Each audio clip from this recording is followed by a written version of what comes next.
Hello, I'm Catherine Corelli. Welcome to my channel. This is episode 369 of my Cat Vibe series.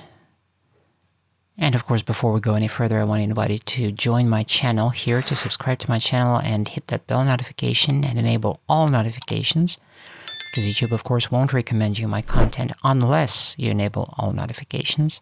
This is just the way it works. I've been recording... I've been dubbing my episodes for this is the third day already in a row, and I'm dubbing them in two languages, English and Russian, for VK video in Russian. So I might be occasionally accidentally skipping words, or I might be misspeaking something, or might be mispronouncing something. I'm switching between two very different languages. Pardon me. Maybe one day I'll be able to record episodes in Greek, even, because I'm actually studying Greek.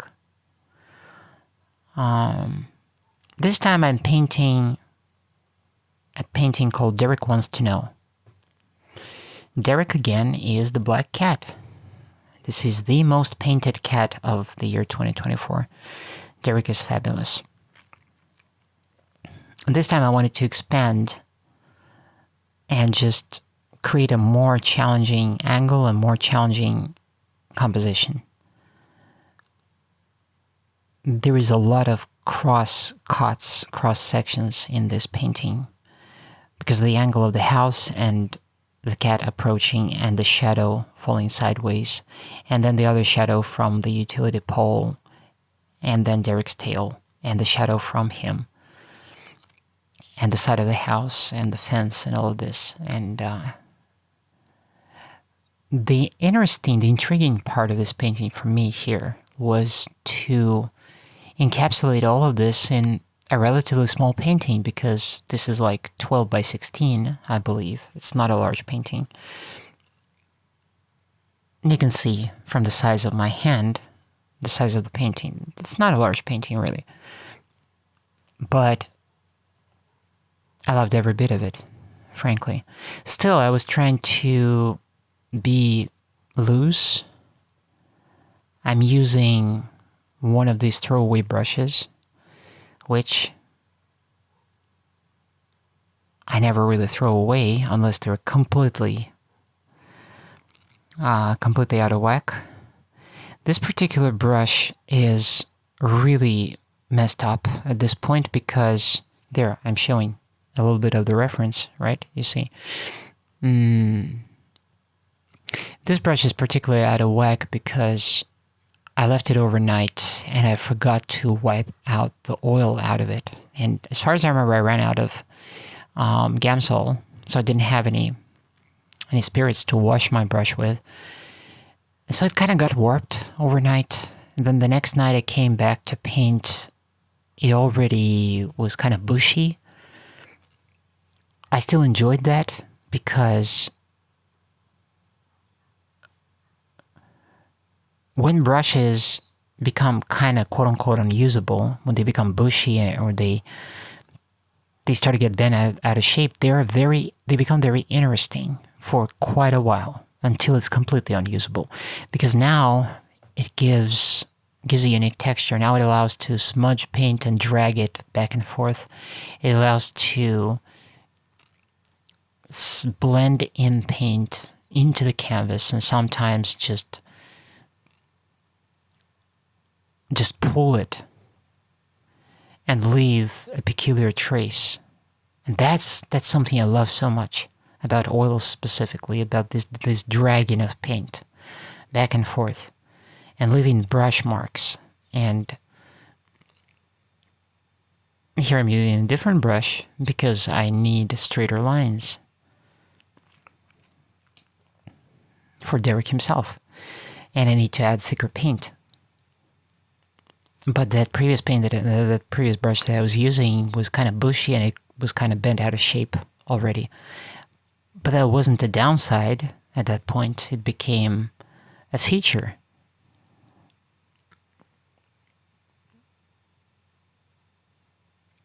And by the way, I think I want to remark something. I know that there are some people out there who claim that And I guess it's the same stuff in the music community. There are these people, this type of people, and you probably came across those people who are like, you can't use any other guitar pedals except for Boss pedals. I'm not advertising Boss pedals, by the way. And then when you're using some other pedals, these types of people, they're kind of looking down and you're like, what are you, dumb or something? I have the real deal. I have the real Boss pedal. And you're like, I don't know. I don't think it really makes that much of a difference. What really matters, I believe, is what do you exactly do with what you have. It's the most important thing. Because you can have an insufficient toolkit, but if you approach it creatively and you understand the tool, then you can discover other features and other ways that you can use that same tool. And so you can enhance dramatically your end product, whatever you're doing, be that a musical piece or be that a painting. And as far as I remember, there was this saying in Russian that goes something like "Плохому танцору и пол кривой," which means to a bad dancer, even the floor is crooked. If you don't have anything to say, if you don't know how to say it, and if you don't have the determination, then it doesn't really matter. Do you have a good paintbrush or you have cheap Chinese acrylic brushes? One of those $50 a buck kind of thing. It doesn't matter if you don't have the determination, you don't have the will, and you don't have the ability to say something, then the price of the brush is irrelevant.